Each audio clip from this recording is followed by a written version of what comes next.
Vamos a empezar ahora con la segunda parte de la entrevista con el director Lindsay Hogg. El día de hoy, ayer tuvimos la primera parte y aquí vamos a empezar el día de hoy con la segunda parte. La verdad es que lo que nos contó el día de ayer fue maravilloso y lo que nos cuenta el día de hoy nos dejará todavía sin habla porque tenemos preguntas muy interesantes.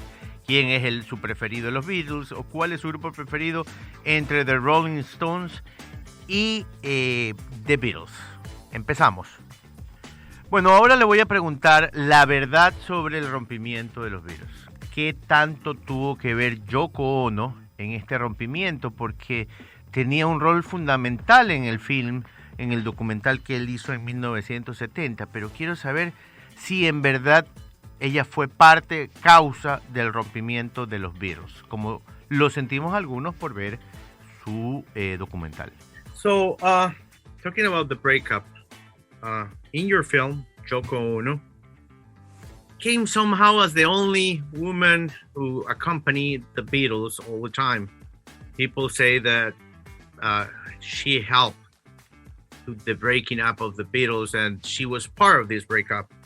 And the wives and the girlfriends of at that time of the other Beatles didn't have a prominent role. Was she really such an influence to make to be part of this breakup, or she just was one of the girlfriend and the wife of one of the Beatles? Well, she wasn't. She was not part of the breakup, and she was the girlfriend, wife of one of the Beatles. But unlike the other Beatles, who were, and their wives, Linda and Patty and Maureen, who were happy not to come into the studio and not to be watching endless rehearsals of a song and endless rehearsals and be at home or go about their own lives, Yoko decided, and John decided, which is more important, that they wanted to be together always. And then the Beatles were, remember this, the Beatles were 4 males from the north of England. Alpha males. Alpha males. But they'd also been born in the 1940s. When women, they were basically children of the Second World War. And women in that society were relegated to domestic roles, not working so much. Paul's mother was a nurse, but mainly taking care of the children and making the meals and making the beds. So, and that's the way they'd been brought up. And that's how the women were looked at in their society. And so they were not used to, the other 3 of them, Paul and George and Ringo, they weren't used to a woman being in the group, as it were. Yoko never commented, but Yoko commented very, very occasionally about the music, and she was more knitting or reading a paper or writing letters and stuff like that. Or painting. But they weren't used to that, and that's what John wanted, and so she didn't break it up. They just had to get used to it, and that's what happened. They broke up for a lot of different reasons, and not Yoko. Okay. Bueno, ahí está. Se acabó el mito. Yoko Ono no es la culpable, según lo que nos dice el director de Let It Be, de que los Beatles se hayan separado. El señor Lindsay Hogg.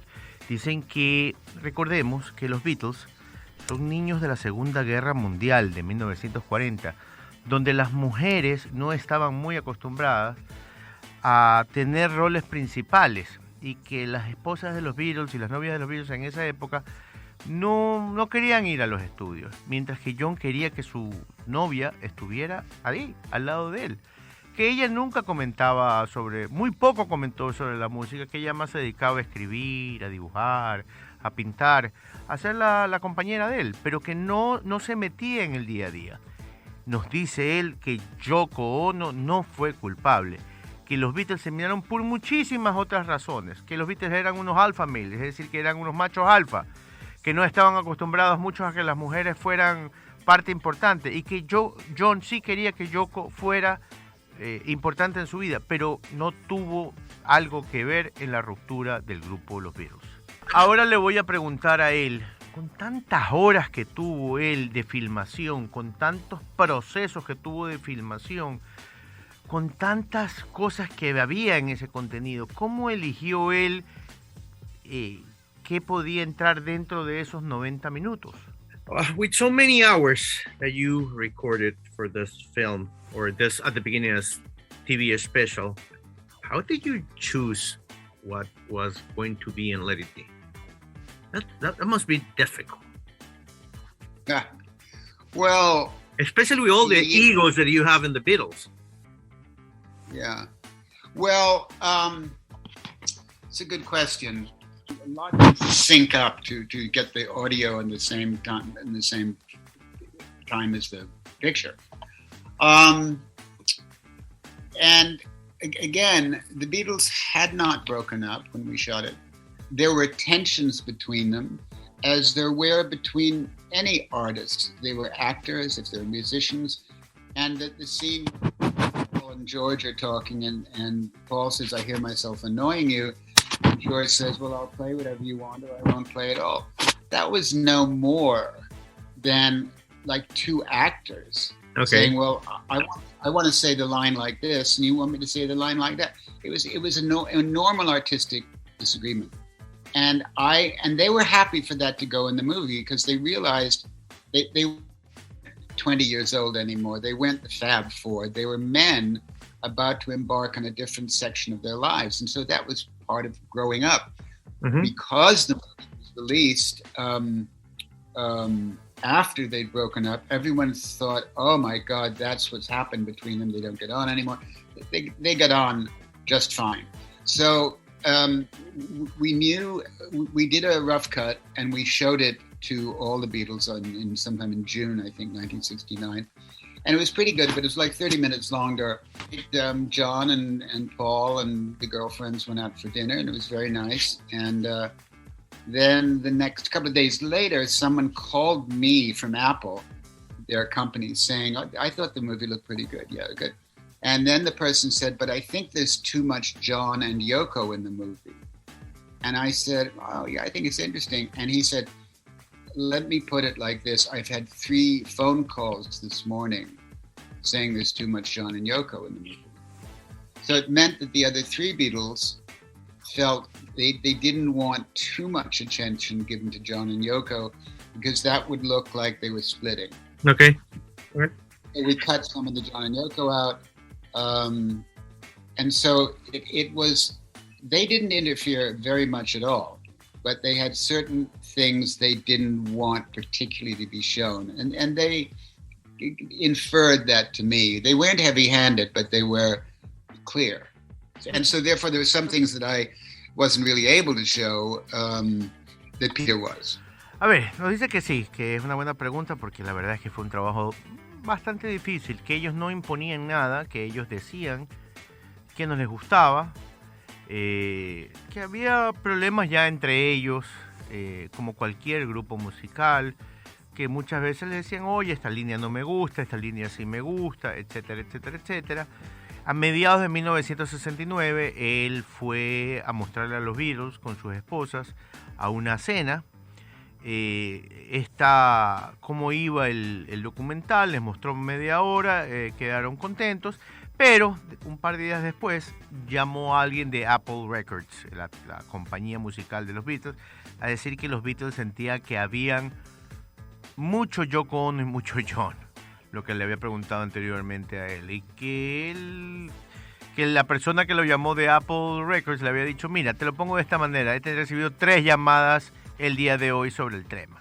Entonces él inmediatamente se dio cuenta que esto tenía que ver con los Beatles, y que los Beatles habían llamado a los otros 3 a decir, hay mucho John y mucho Yoko, que él no, habían ciertas cosas que delicadamente los Beatles le habían pedido que no muestre, pero que Peter Jackson tuvo más oportunidad de mostrar muchas facetas más de lo que había sido esta historia. Les recuerdo que estamos entrevistando al director Michael Lindsay Hogg, quien dirigió Let It Be, el documental donde se basó el documental de Disney Plus de Peter Jackson. Él hizo Let It Be, Peter Jackson hizo Get Back. Peter Jackson tuvo 8 horas, el señor Lindsay Hogg tuvo 90 minutos. Pero bueno, le voy a preguntar, como les decía, ¿quién es su Beatle favorito? Porque todos tenemos uno. El mío es Paul. Mucha gente dirá John, otros dirán Ringo, otros dirán George. Vamos a ver cuál es el de él. Yeah, he had more time than you did, actually. We all have one favorite Beatle. Which one was yours? I can tell you mine if you want to. Mine was Paul. Okay, you tell me yours, Paul. Paul, yeah. It's very hard, you know. It's like members. I knew them very well at that point. It's like members of your family. I admired them. I admired them all. I admired Paul for his work ethic. Paul always thought, if you go to work, if you get up, if you have a structure in your life, it's going to be better for you. You'll do more. And if you look at in his own life as an older man, when Linda died, and that caused him, of course, a great deal of grief. Of course. What he finally got back to work after a year and started to write songs again, and that was his way of getting through it. John was a very odd, wonderful person. He was very funny. He was quick to react. He was aggressive in some ways. It all went back to when he was a teenager, I think, how he navigated that after his mother was killed. Ringo was always a delightful and funny guy. He looks like and it. George, I had a great deal of sympathy with George at the time because he was feeling frustrated, and he knew that he was starting to write really good songs, but he couldn't get John and Paul to really pay attention to them. And that, of course, went back to how they all started. Started when John was 16, Paul was 15, George was 13, and he was always the little kid. Yeah, the kid, yeah. And the little kid. And so they weren't allowing him in the same way that they allowed each other in. Lennon, McCartney, Lennon. They wanted all the cuts on the album. They didn't want a Harrison song. Whereas George knew he was about to become a leading songwriter. So I have a great deal of sympathy for George. So the answer, I won't be tricked by your question. The answer is I like them all. Bueno, nos dice que es muy difícil para él porque él los trataba mucho, los conoció mucho, los quiere mucho.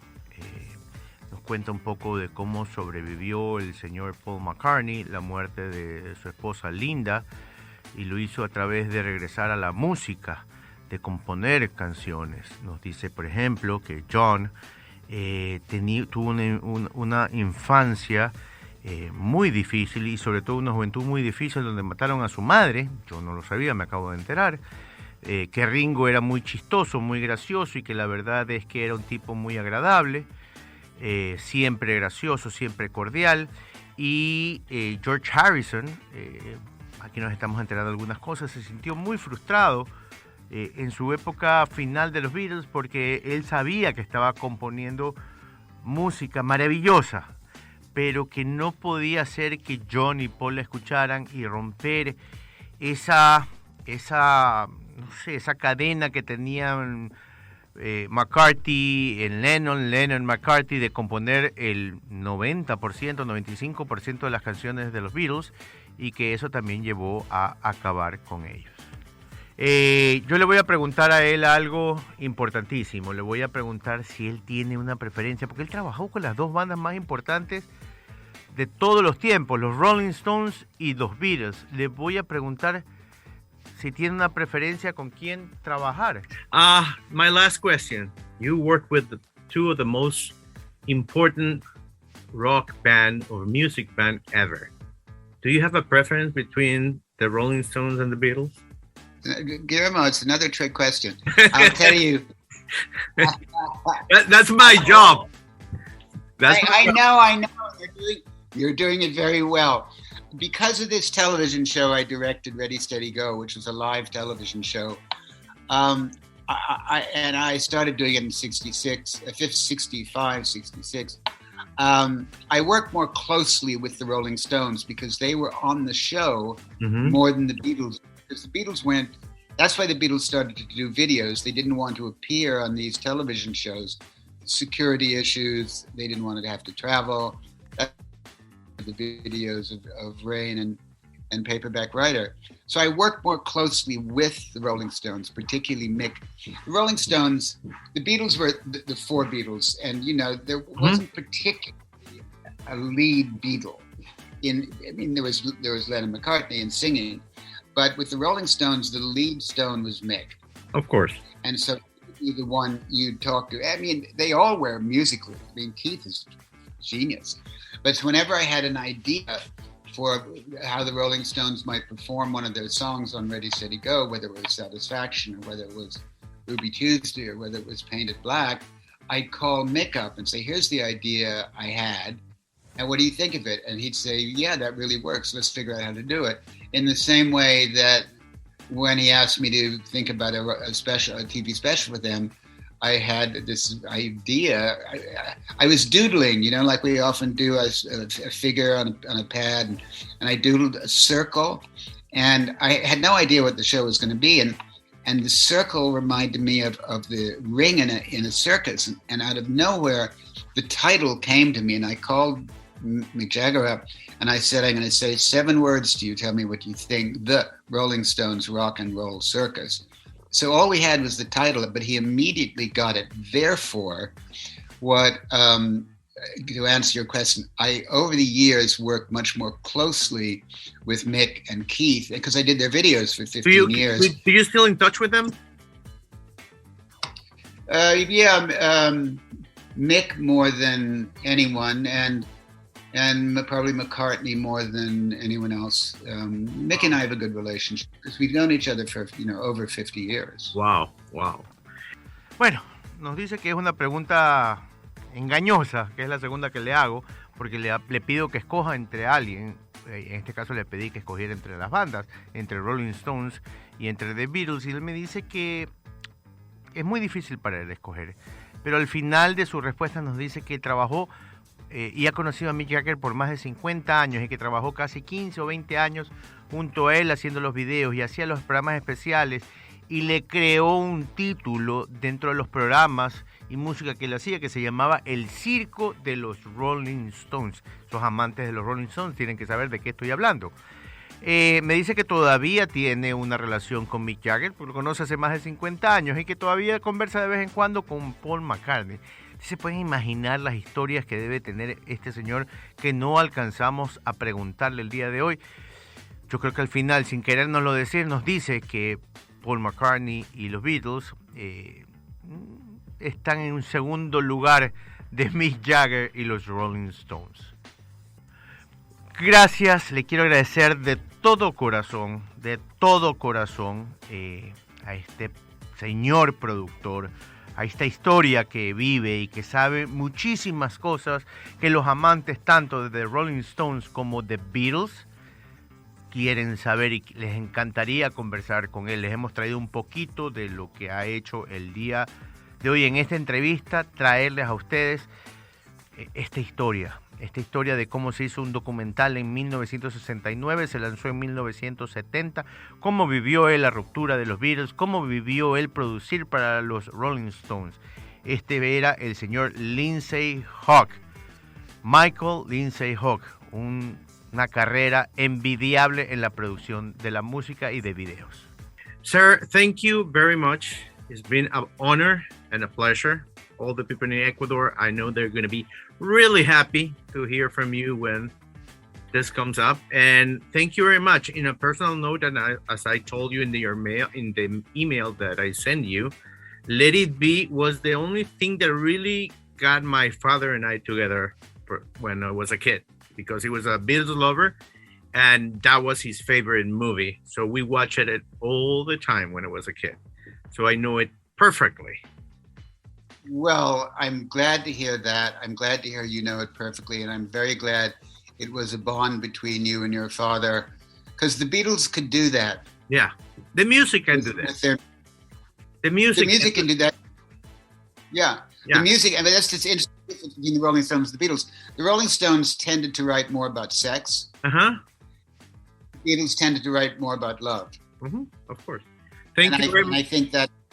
Yeah. I say, Guillermo, thank you for arranging this between us. And I say thank you to you and hello to everyone in Ecuador, and I'll try to learn Spanish the next time we talk. Okay, thank you very much. That's a deal.